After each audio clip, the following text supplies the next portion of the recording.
আমি একটা লেখা পড়েছিলাম, লেখাটা ছিল একটা লোক রাতের বেলা সে মোবাইল দেখতেছে, মোবাইলের মধ্যে সে একটু খারাপ দৃশ্য দেখাচ্ছিল। এমন সময় মেয়ে গিয়ে ঘরে ঢুকলো, মেয়ে ঘরে ঢুকে দেখলো বাবা তার মোবাইলের মধ্যে খারাপ দৃশ্য দেখে। আছে কিনা এমন ছেলেরা, এমন আছে কিনা বলেন? এগুলির কারণেই তো জানা, এগুলির কারণেই তো জানা। দৃশ্য দেখছে, মেয়ে দেখে ফেললো। মেয়ে তখন বাবাকে বলল, বাবা তোমার লজ্জা লাগলো না? লজ্জা করে না? একটা শব্দ বলেছে, লজ্জা করে না বাবা, লজ্জা করে না বাবা। মেয়েটা ঘরে চলে গেল।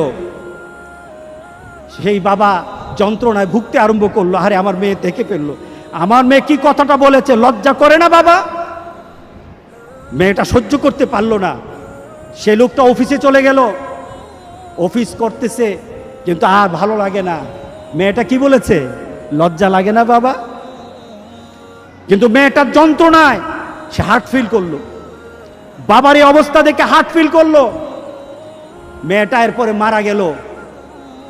বাবা যখন বাড়িতে ফিরে আসলো, মেয়েটা বাবার মাথাটা নোয়া, লজ্জিত একটা মুখ। এখনই আমার মেয়ের সাথে দেখা হলে আমার কানে বাজতেছে, আমার মেয়ে আমাকে বলেছে লজ্জা লাগে না বাবা। আমি কিভাবে আমার মেয়ের সামনে যাব, আমি কিভাবে আমার মেয়ের সামনে যাব? এই চিন্তা যখন করতেছে, এমন সময় দরজা খোলার সাথে সাথে একটা চিৎকার শুনলো। স্ত্রী চিৎকার বলতেছে, আমার মেয়েটা মারা গেছে, আমার মেয়েটা মারা গেছে। বাবার কানে তখন বাজতেছিল রাতের কথা, লজ্জা লাগে না বাবা। তার দাফন হলো, তার জানাজার ব্যবস্থা হলো।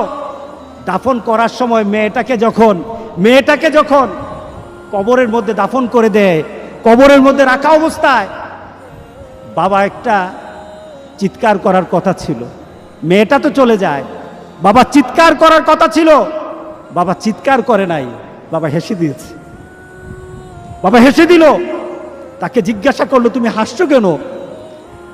আমার মেয়েটা চলে গেছে, আমার কলিজার টুকরাটা চলে গেছে, কিন্তু আমার জীবনের মধ্যে একটা আঘাত দিয়ে পরিবর্তন করে গেছে।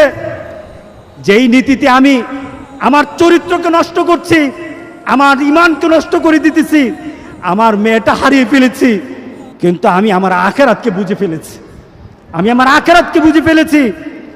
আজকে সমাজের যারা প্রিভেন্টিভ করছেন না, আপনি চিন্তা করছেন আপনার মেয়েটা কিন্তু একদিন আপনার জন্য বিপদ হয়ে যাবে, আপনার জন্য বিপদ হয়ে যাবে।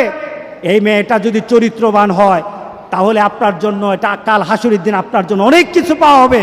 আর এই মেয়েটা যদি চরিত্রহীন হয়, তাহলে মনে রেখে দিয়েন, আপনার মেয়ে কিন্তু আপনাকে ছাড়বে না, আপনার মেয়ে আপনাকে ছাড়বে না।